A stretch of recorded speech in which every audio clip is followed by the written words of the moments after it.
জাতীয় সংসদে শেষ হলো ২৩তম রাষ্ট্রপতি নির্বাচনের ভোট গ্রহণ। অধিবেশন কক্ষে দুপুর ২টায় শুরু হয়ে বিরতিহীনভাবে বিকেল ৫টা পর্যন্ত চলে ভোট গ্রহণ। কিছুক্ষণের মধ্যেই শুরু হবে ভোট গণনা, রাতেই প্রকাশ করা হবে ফলাফল ও গেজেট।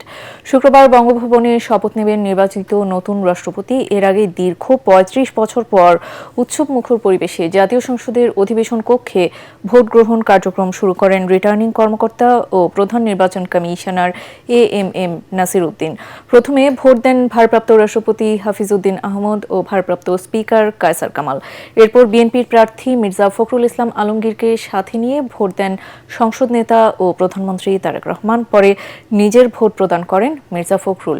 এ সময় বিরোধী দলের নেতা ডাক্তার শফিকুর রহমান, বিরোধী দলের উপনেতা আব্দুল্লাহ মোহাম্মদ তাহের, জাতীয় নাগরিক পার্টির এমপি হাসনাত আব্দুল্লাহ ও আক্তার হোসেন নিজেদের ভোটাধিকার প্রয়োগ করেন।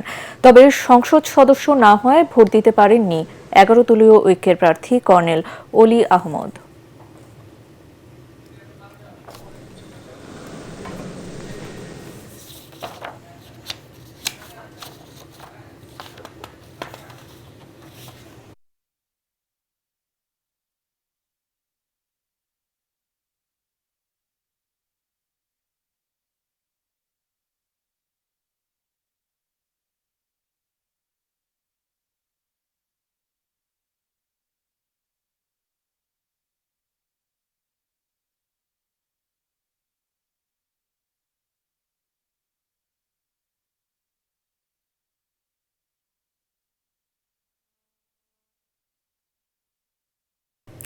দর্শক, এবার চলে যাচ্ছে সংসদ ভবন এলাকায়। সংসদ ভবন এলাকায় আছেন সহকর্মী ইকরামুল হক সায়েম ও ইয়াসিন রানা। সরাসরি চলে যাচ্ছে তাদের কাছে। সায়েম, ভোট গ্রহণ তো শেষ হয়েছে, কয়টা নাগাদ ভোটের ফলাফল জানা যাবে? ভোট গ্রহণ প্রক্রিয়া শেষ হয়েছে। এখন মূলত প্রধান নির্বাচন কমিশনার এএমএম নাসির উদ্দিন, যিনি এই নির্বাচনে চিফ রিটার্নিং কর্মকর্তার দায়িত্ব পালন করছেন, এবং অন্যান্য নির্বাচন কমিশনাররাও এই নির্বাচনের সদস্য হিসাবে রয়েছেন, তারা অধিবেশন কক্ষে রয়েছেন এবং এখন গণনা প্রক্রিয়া শুরু হয়েছে। ঘণ্টা খানেকের মধ্যে এই গণনা প্রক্রিয়া শেষ হয়ে ফলাফল ঘোষণা হতে পারে বলে আমরা এখান থেকে নির্বাচন কমিশন সূত্রে জেনেছি।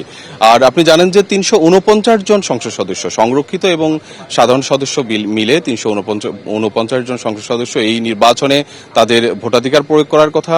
আমরা প্রাথমিক তথ্য কিছুক্ষণ আগে আমরা যে তথ্য পেয়েছি তাতে জেনেছি যে ৩ জন সংসদ সদস্য ভোটাধিকার প্রয়োগ করেননি। তার মধ্যে মির্জা আব্বাস রয়েছেন, যিনি অসুস্থতার কারণে দেশের বাইরে চিকিৎসা নিচ্ছেন। এর বাইরে বিএনপির একজন সংসদ সদস্য শাম্মী আক্তার, তিনি আসেননি, এবং জামাতের যে বহিষ্কৃত নেতা গাজী নজরুল ইসলাম, তিনিও ভোট দেননি বলে আমরা জেনেছি।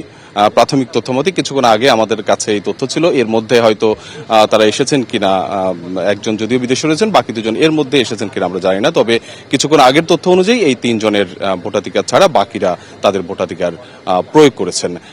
এখন গণনা প্রক্রিয়া চলছে, সংসদ সদস্যরা বিচ্ছিন্নভাবে রয়েছেন এবং অনেকে আবার অধিবেশন কক্ষেও প্রবেশ করেছেন। সেখানে সবার সামনেই এই গণনা প্রক্রিয়া শুরু হবে এবং সবার সামনেই প্রধান নির্বাচন কমিশনার, যিনি চিফ রিটার্নিং কর্মকর্তার দায়িত্ব পালন করছেন, তিনি ফলাফল ঘোষণা করবেন এবং আজকেই এই ফলাফলের গেজেট প্রকাশ হবে। আপনি জানেন যে আগামী কালকে নতুন রাষ্ট্রপতি যিনি নির্বাচিত হবেন, তিনি শপথ গ্রহণ করবেন এবং কাল থেকেই তার দায়িত্ব গ্রহণ শুরু হবে। আপনি জানেন যে এই নির্বাচন একটি ঐতিহাসিক নির্বাচন এই জন্যই যে ১৯৯১ সালের পরে ৩৫ বছর পরে এটি একেবারে গণতান্ত্রিক প্রক্রিয়ার শেষ ধাপ পর্যন্ত গড়িয়েছে, অর্থাৎ একেবারে ভোট গ্রহণ পর্যন্ত গড়িয়েছে। এর আগে যেহেতু এটি আসলে অনেকটা নির্ধারিত যে ক্ষমতাসীন দলের প্রার্থী যিনি, তিনি নির্বাচিত হবেন ৭০ অনুচ্ছেদের কারণে সংসদ সদস্যরা তার দলের বাইরে ভোট দেওয়ার যেহেতু তাদের সুযোগ নেই, সংখ্যাগরিষ্ঠ আসন যেহেতু সরকারি দলের থাকে, সরকারি দলের প্রার্থী নির্বাচিত হয়, সেক্ষেত্রে এটি আসলে ভোট গ্রহণ পর্যন্ত অনেক ক্ষেত্রে গড়ায় না এবং প্রতিদ্বন্দ্বী প্রার্থীও ১৯৯১ সালের পরে আর ছিল না। এবার জামাতের নেতৃত্বাধীন ১১ দলীয় জোটের পক্ষ থেকে প্রতিদ্বন্দ্বী প্রার্থী থাকার কারণে এটি একেবারে ভোট গ্রহণ পর্যন্ত গড়িয়েছে এবং যদিও এর ফলাফল আমাদের সবার কাছে আমরা সবাই নিশ্চিত যে মির্জা ফখরুল ইসলাম আলমগীর তিনি নির্বাচিত হচ্ছেন, তারপরেও এখানে ১২ জন বিএনপি এবং জামাত জোটের বাইরে ১২ জন সংসদ সদস্য রয়েছেন যারা বিভিন্ন দলের এবং স্বতন্ত্র সংসদ সদস্য। আসলে তাদের ভোট কোথায় গেল সেটিও হয়তো গণনার পরে আমরা জানতে পারবো। ২৪৭ জন সংসদ সদস্য বিএনপির, সংরক্ষিত সংসদ সদস্য মিলিয়ে এবং জামাতের যে নেতৃত্বাধীন 11 দলীয় জোট তাদের 90 জন সংসদ সদস্য রয়েছে। বাকি যে 12 জন সংসদ সদস্য তারা বিভিন্ন ছোট দলগুলো এবং স্বতন্ত্র এমপি হিসাবে রয়েছে। তাদের ভোট কোন দিকে গেল, আসলে তারা আসলে কোথায় ভোট দিল সেটি জানা যাবে। আমরা রয়েছি এই রাষ্ট্রপতি নির্বাচনের প্রক্রিয়া একেবারে শেষ পর্যন্ত আমরা পর্যবেক্ষণ করছি। পরবর্তী সংবাদেও আপনাকে জানাবো। ফাতিয়া। সায়েম, ধন্যবাদ আপনাকে।